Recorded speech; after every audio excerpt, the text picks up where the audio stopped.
Bonjour et bienvenue dans Prière Inspirée. Je suis heureux de vous retrouver aujourd'hui dans cette émission. Nous parlons des malédictions et des paroles de malédiction. Comment briser les paroles de malédiction qui sont venues contre vous.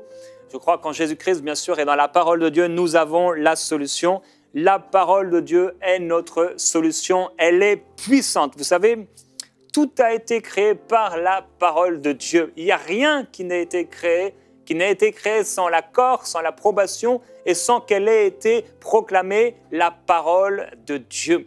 Devant la parole de Dieu, tout est terrassé, tout est mis à nu devant la parole de Dieu. La parole de Dieu, elle est puissante, elle est extraordinaire. On ne peut pas mettre notre foi dans la parole de Dieu et être déçu, sinon c'est qu'on n'avait pas la foi de Dieu. Mais si nous mettons notre foi, la foi qui croit, la foi réelle, non pas seulement l'acceptation intellectuelle, mais la foi du cœur en cette parole agira. Alors, comment briser les paroles de malédiction? C'est ce que nous allons voir aujourd'hui. Et je veux déclarer dès maintenant que je me dresse contre toute parole de malédiction qui a été prononcée contre toi. Elles seront et elles sont nulles et sans effet. Et là où tu es, déclare Amen au nom de Jésus. Gloire à Dieu. Hier, nous avons parlé des cauchemars. Et que faire suite à des cauchemars?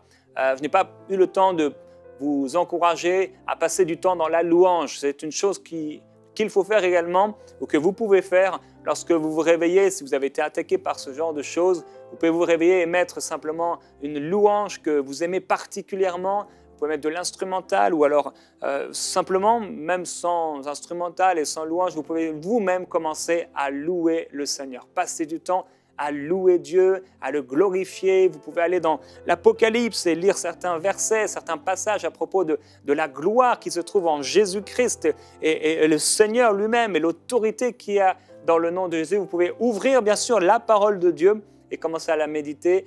D'ailleurs, ça me rappelle qu'une fois, lorsqu'on était en région parisienne, nous étions... je crois qu'on n'habitait plus en région parisienne, mais nous y étions pour une conférence, c'est ça. Et pendant cette conférence-là, dans la nuit, ce que j'ai raconté hier à propos de Job, et cet esprit qui est venu le visiter dans la nuit, on a vécu exactement ça.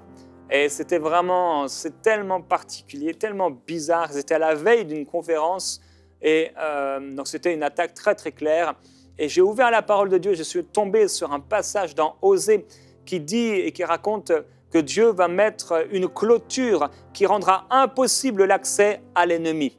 Et c'est un passage que je vous encourage à trouver. Si j'en ai parlé déjà plusieurs fois ici dans Prière Inspirée, dans le livre d'Osée. C'est un passage qui est puissant. Et à ce moment-là, ce géant qui était venu dans ce rêve a été pulvérisé par la puissance de Dieu et la paix est venue sur toute notre famille par la puissance du Seigneur Jésus-Christ. Alors, hier, j'ai partagé aussi un témoignage d'un homme de déjà 39 ans qui avait été guéri d'incontinence.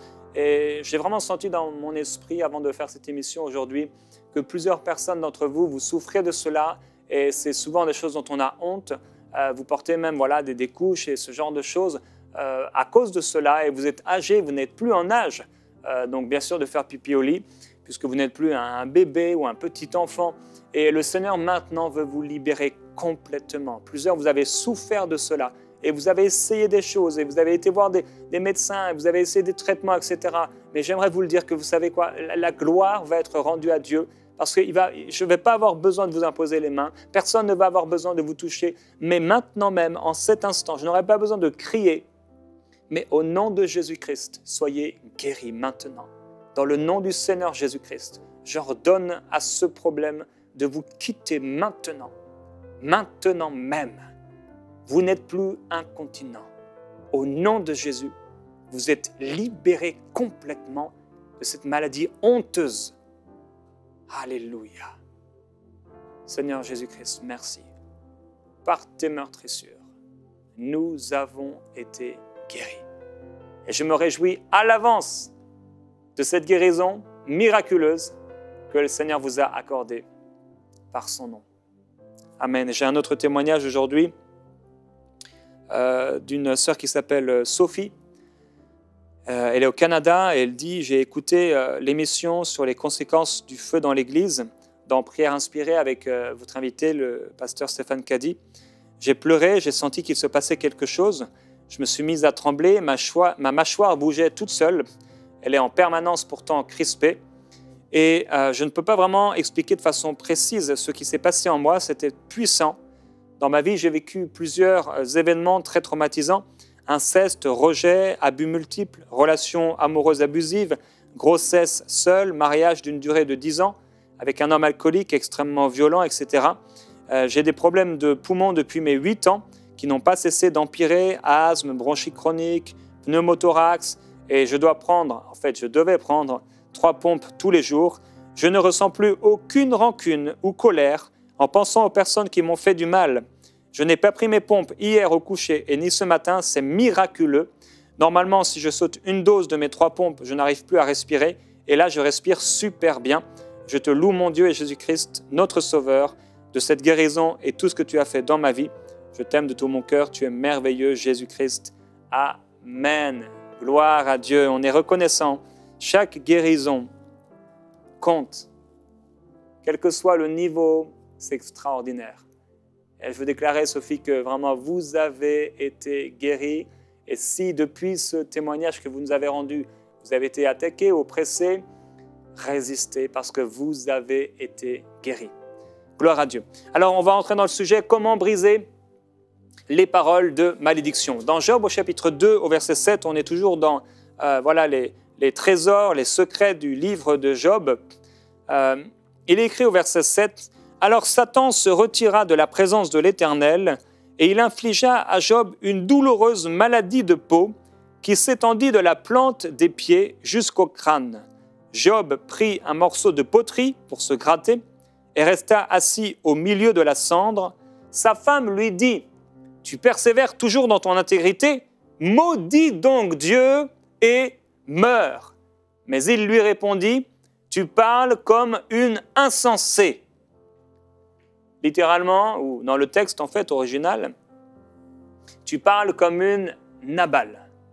Nabal, qu'est-ce que ça veut dire ce mot Nabal? Ça veut dire sot, ça veut dire imbécile, ça veut dire donc l'opposé d'intelligent, insensé, bouffon, criminel, infâme, fou. C'est ce qu'est une Nabal ou une parole Nabal. Une parole de malédiction.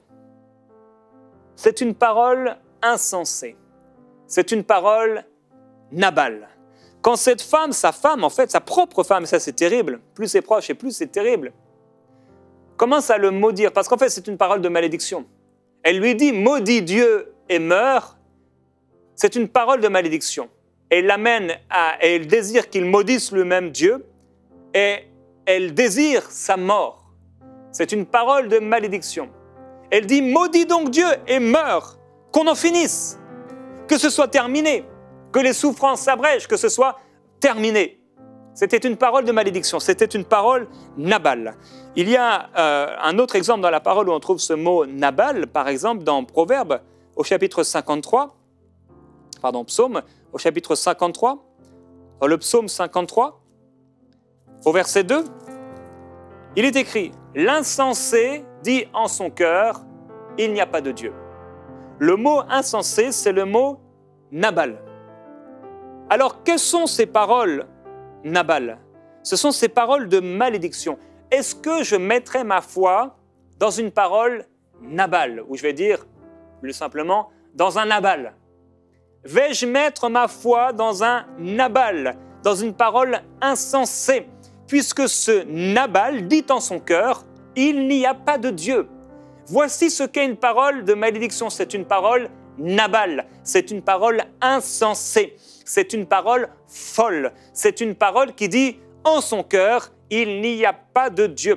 C'est une parole qui rejette l'existence, et non seulement l'existence parce qu'elle sait que Dieu est Dieu et que Dieu existe, mais c'est une parole qui rejette l'autorité divine, c'est une parole qui rejette l'autorité de Dieu, et nous savons que Satan a voulu s'élever au-dessus du trône de Dieu, mais qu'il a été projeté à terre et qu'il sera en enfer comme n'importe quel homme, sans puissance et sans force. Une parole Nabal, c'est une parole de malédiction, c'est une parole insensée. Allons-nous mettre, frères et sœurs, notre foi dans une parole de malédiction, dans une parole Nabal. Il y a encore un autre exemple dans Ésaïe.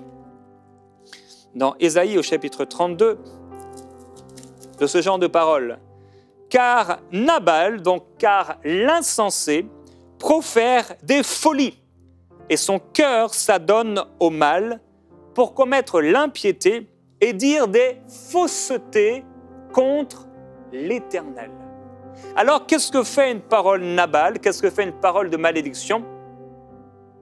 Elle dit des faussetés, des mensonges contre Dieu. Il y a donc des Nabal qui sont prononcés contre Dieu. Nous savons que Satan et les mauvais esprits prononcent des paroles contre Dieu. Nous savons, et si vous avez l'occasion peut-être de chasser certains démons, ils se sont exprimés contre Dieu. Ils se sont moqués de Dieu. Et c'est ce que dit Jude. Ils n'ont pas peur d'injurier les gloires. Avec Pierre et Jean, ils parlent des mêmes choses. Qu'est-ce que Dieu fait quand il reçoit des paroles de malédiction?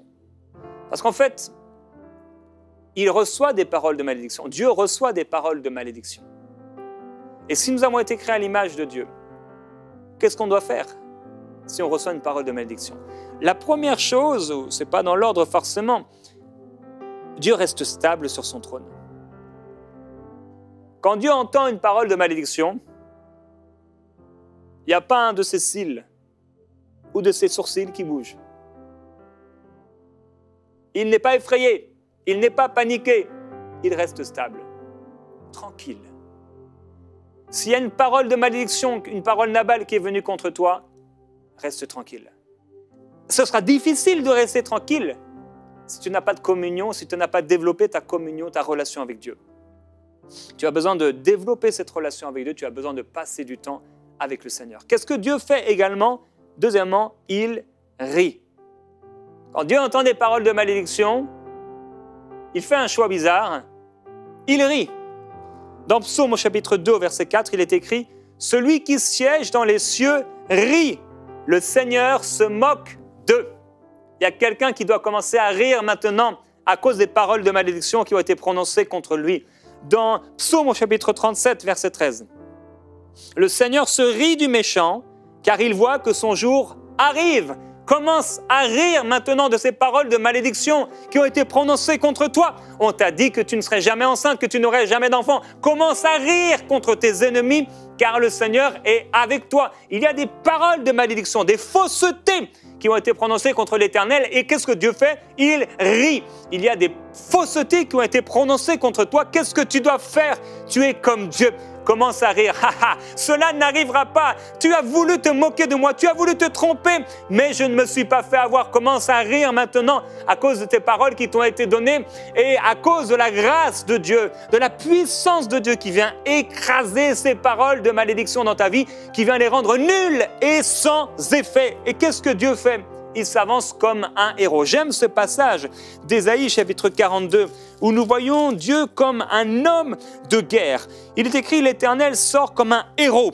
Il excite son zèle comme un homme de guerre. Il lance la clameur, il jette des cris. Il triomphe de ses ennemis. » Et il dit « J'ai longtemps gardé le silence. Je me contiens. Je me tais. Je gémis comme une femme en travail. Je suis haletant et je souffle tout à la fois. Mais maintenant, oui, maintenant, je dévasterai montagnes et collines. J'en dessécherai toute la verdure. Je changerai les fleuves en îles et je dessécherai les étangs. Je ferai marcher les aveugles sur un chemin qu'ils ne connaissaient pas. Je les conduirai par des sentiers qu'ils ignoraient. Je changerai devant eux les ténèbres en lumière et les endroits tortueux en terrain plat. C'est bien cela que je ferai et je ne les abandonnerai pas. Ils reculeront, ils seront confondus de honte, ceux qui se fient au statut, ceux qui disent au métal fondu, vous êtes nos dieux. Oh, gloire à Jésus-Christ. Il dit au chapitre suivant, ainsi parle maintenant l'Éternel qui t'a créé, ô Jacob. Celui qui t'a formé, ô Israël, sois sans crainte, car je t'ai racheté, je t'ai appelé par ton nom. Tu es à moi. Frères et sœurs, comment briser les paroles de malédiction? Reste stable. Comment briser les paroles de malédiction? Commence à rire. N'attache pas ta foi à cette parole. N'attache pas ta foi à cette parole et avance-toi comme un héros, comme Jésus-Christ qui est là dans l'Apocalypse. Et on le voit. Et qu'est-ce que fait Jésus-Christ? qu'est-ce qui nous est dit de lui?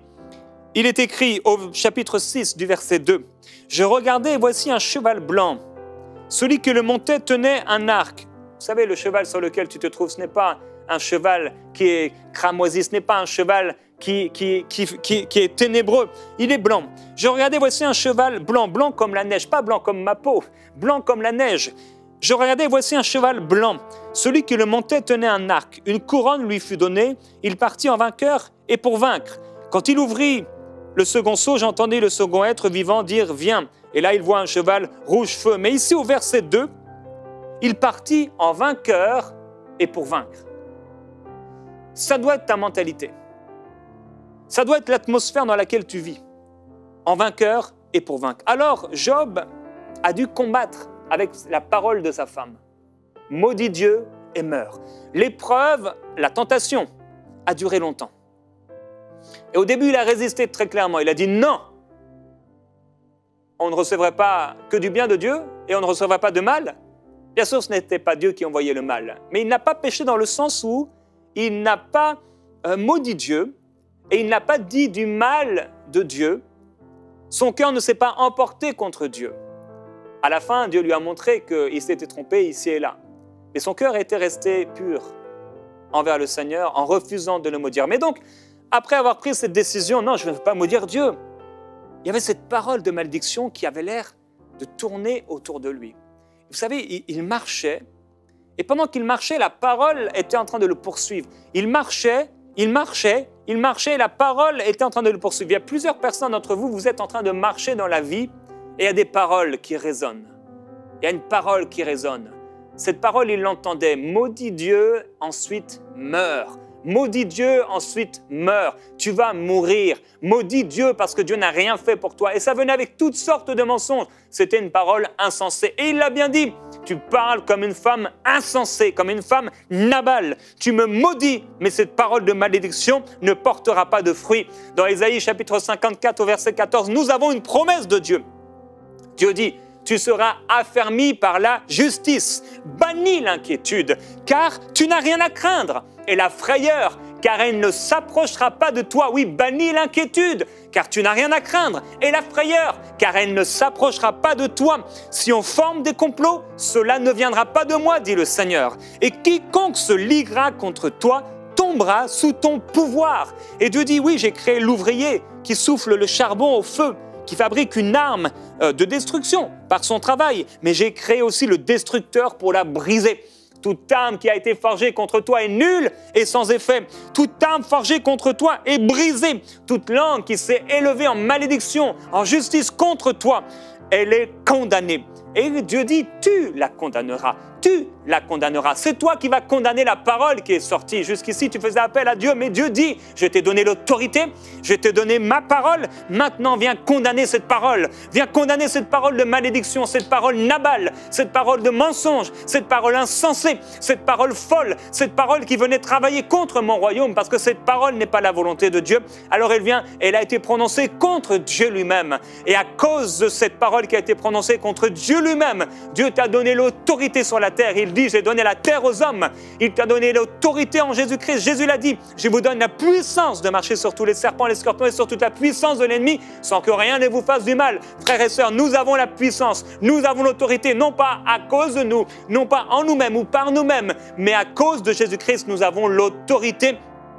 Du nom de Jésus-Christ, nous avons une parole de bénédiction. Et cette parole de bénédiction, lorsque nous la proclamons, la malédiction est brisée. Qui a dit ça? Il dit, tu la condamneras. Tel est l'héritage des serviteurs de l'Éternel.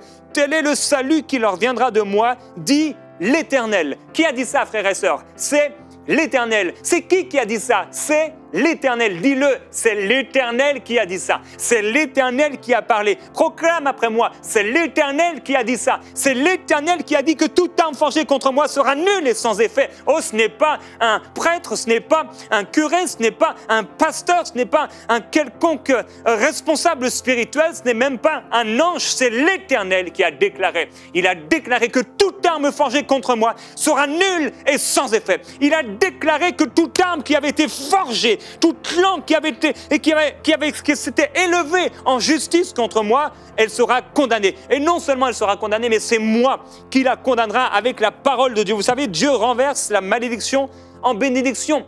Dans Deutéronome, au chapitre 23, au verset 5, il est écrit « L'Éternel, ton Dieu, n'a pas voulu écouter Balaam. Et l'Éternel, ton Dieu, a changé pour toi malédiction en bénédiction parce que tu es aimé de l'Éternel, ton Dieu. Que les complots des esprits des Ammonites et des Moabites soient sans effet. » Balak a voulu maudire Israël. Et il a demandé à Balaam de venir, mais Balaam n'a pu que le bénir.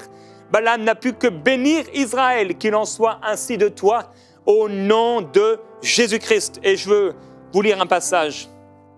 Alléluia. Plusieurs déjà, vous êtes en prière et vous faites bien d'être en prière. Alléluia.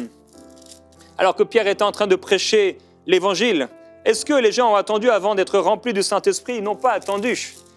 Alléluia. N'attendez jamais que je finisse de parler pour prier. Commencez cette émission en priant et en priant dans l'Esprit. Il est écrit dans Nombre chapitre 23, verset 7. Balaam prononça sa sentence et dit « Balak m'a fait descendre d'Aram. Le roi de Moab m'a fait descendre des montagnes de l'Est. Viens, il m'a dit, viens, maudit Jacob. Viens, répands ta fureur contre Israël. Comment vouerai-je à la malédiction celui que Dieu n'a pas maudit? Comment répandrai-je ma fureur quand l'Éternel n'est pas en fureur? Je le vois du sommet des rochers, je le contemple du haut des collines. Voici un peuple qui a sa demeure à part et qui ne fait pas partie des nations. Qui peut compter la poussière de Jacob et dire le nombre du quart d'Israël, que je meure de la mort de ceux qui sont droits et que ma fin soit semblable à la leur? Et Balak va dire à Balaam, mais qu'est-ce que tu m'as fait? Je t'ai fait venir pour vouer mes ennemis à la malédiction, et voici que tu les combles de bénédiction. Et il répondit en ces termes, n'aurais-je pas soin de dire ce que l'Éternel met dans ma bouche? Et Balak va l'amener à un autre endroit, mais à cet autre endroit, c'est la bénédiction. Il aurait pu l'amener dans 50 000 endroits. Dans les 50 000 endroits, ce qui avait voulu être malédiction s'est transformé en bénédiction. Et il dit à la fin, voici que j'ai reçu l'ordre de bénir. Dieu a béni, je ne le révoquerai pas. Il n'aperçoit pas d'injustice en Jacob. Il ne voit rien de pénible en Israël. L'Éternel, son Dieu, est avec lui. Il fait entendre une clameur royale. Mon frère, ma sœur, dans ta maison, dans ta vie, tu es entouré d'une clameur royale parce que tu es un roi, parce que tu es un ambassadeur, parce que le Seigneur Jésus-Christ t'a précédé lui-même. S'il ne t'avait pas précédé, s'il ne m'avait pas précédé, on pourrait avoir peur. S'il ne m'avait pas précédé, s'il ne t'avait pas précédé, on ne saurait pas quoi faire contre l'ennemi. On ne saurait pas quoi faire contre les paroles de malédiction, mais parce qu'il nous a précédés par la croix. La croix est venue avant nous, frères et sœurs, extraordinaire, c'est extraordinaire. J'aurais pas voulu venir avant la croix. Je préférais venir après la croix. J'aurais pas voulu venir pendant le sang, pendant qu'on sacrifiait les animaux. J'ai préféré venir alors qu'on a sacrifié Jésus-Christ pour le pardon de mes péchés, alors qu'il s'est donné lui-même à la mort pour moi, pour me ressusciter d'entre les morts, pour me justifier, pour me pardonner, pour me rendre pur et libre, pour faire de moi une nation sainte, une race élue, un sacerdoce royal, un ambassadeur pour Dieu le Père. Il m'a restauré, il m'a transformé, il m'a béni de toute bénédiction spirituelle dans les lieux célestes en Jésus-Christ. Il m'a installé à côté de son trône, en gloire, en autorité, en triomphe, en puissance, en autorité. Il m'a donné l'autorité du nom de Jésus-Christ. Oh Dieu, je veux te glorifier parce que les paroles de malédiction ne peuvent rien contre nous. Ces paroles ne pourront rien produire de mauvais parce que tu as dit ce peuple est béni parce qu'en mourant sur la croix du calvaire, Seigneur Jésus-Christ, tu es venu apporter ton sang auprès du Père. Le voile a été déchiré en deux. Tous les sorciers, la puissance de l'occultisme ne peut rien contre nous parce que nous sommes ton peuple. Nous sommes mis à part. Alors au nom de Jésus-Christ, je viens briser maintenant toute puissance satanique qui s'est élevée contre toi, mon frère, ma sœur, qui t'empêchait d'avoir des enfants, qui t'empêchait de réussir, qui t'empêchaient ceci, cela. Au nom de Jésus, je déclare que tu es béni de toute bénédiction spirituelle en Jésus-Christ, parce que Dieu ne voit rien de mauvais en toi. Tu as été pour toujours sanctifié, éternellement, pour toujours, à perpétuité. Il a fait de toi son épouse. Tu es à lui. Oh frères et sœurs, il ne faudrait pas toucher à mon épouse. À combien plus forte raison il ne faudrait pas toucher à l'épouse de Jésus-Christ. Nous sommes son épouse. Dieu dit, oh, il vaudrait mieux qu'on attache un homme, qu'on le jette au fond de la mer, plutôt qu'il s'attaque à l'un de mes enfants. Frères et sœurs, nous sommes ses enfants. Jésus-Christ dit, ne crains pas, petit troupeau, car mon Père a trouvé bon de te donner le royaume. Nous sommes son royaume. Nous sommes son troupeau, le troupeau de son pâturage. Nous sommes mis à part. Nous sommes bénis de toute bénédiction spirituelle dans les lieux célestes en Jésus-Christ, là où nous habitons, là où nous résidons avec le Seigneur Jésus-Christ, là où il n'y a plus ni pleurs, ni cris, ni souffrance, ni malheur, car les premières choses ont disparu. Alléluia, l'ennemi de nos âmes, la parole qui se levait contre nous, elle a été réduite à rien, elle a été réduite au silence dans le nom du Seigneur. Balak, l'esprit de Balak, l'esprit des Ammonites, l'esprit des Moabites qui avait dit, maudissez ce peuple, elle est brisée dans le nom du Seigneur Jésus-Christ. Je vis dans la bénédiction. J'ai été béni. Dieu m'a dit, tu es béni. Dieu m'a dit, béni soit celui qui vient au nom du Seigneur. Je suis là installé, venu à cause du Seigneur. Je suis là pour accomplir la volonté de Dieu et non pas ma volonté. Seigneur, merci parce que tu m'as béni de toute bénédiction spirituelle en Jésus-Christ. Tu n'as rien laissé qui soit mis de côté. Tu n'as rien laissé. Seigneur, merci. Je te glorifie. Oui, l'occultisme ne peut rien contre Jacob, ni la divination contre Israël. Tu me donnes la vigueur du buffle, qu'on s'attaque à moi, à un peuple qui se lève comme une lionne, qu'on s'attaque à moi et je me dresse comme un lion. Alléluia, je ne me couche pas jusqu'à ce que j'ai dévoré la proie et qu'il ait bu le sang des blessés. Et Balak va dire, oh, si tu ne le voues pas la malédiction, au moins s'il te plaît, ne le comble pas de bénédiction. Mais il va dire, ne t'ai-je pas parlé ainsi? Je ferai tout ce que l'Éternel me dira de faire. Oh, non seulement la malédiction, mon frère, ma sœur, va s'écarter de ta maison, va s'écarter de tes enfants, va s'écarter de tes finances, va s'écarter de tes relations. Non seulement la malédiction va s'écarter, mais maintenant la bénédiction va te combler. De toute part, tu es comblé. De toute part, tu es complet. Tu es comblé dans ton esprit, là où Dieu habite. Tu es comblé dans tes pensées de bénédiction. Ton corps est comblé. Alors, au nom de Jésus, je me dresse maintenant contre toute attaque satanique, contre toute maladie. Tu es brisé au nom de Jésus-Christ. Brisé, lié au nom de Jésus-Christ. Tous les cauchemars disparaissent. Toutes les attaques nocturnes disparaissent. Tu peux appeler ça sirène des eaux. Tout ce que tu veux, c'est brisé. Ne lui donne même pas un nom. C'est brisé. Alléluia, parce que le Seigneur est avec toi. Il te dit, ne crains pas, car je t'ai donné le royaume. Oh frères et sœurs, le royaume de Dieu, ça nous suffit. Au commencement, Dieu. Si Dieu était là au commencement, tout va bien. Je vous bénis dans le nom de Jésus-Christ. Et comment pourrais-je bénir si Dieu n'a pas déjà béni? Il vous a déjà béni. C'est pourquoi je veux déclarer, oui, vous êtes bénis en Jésus-Christ.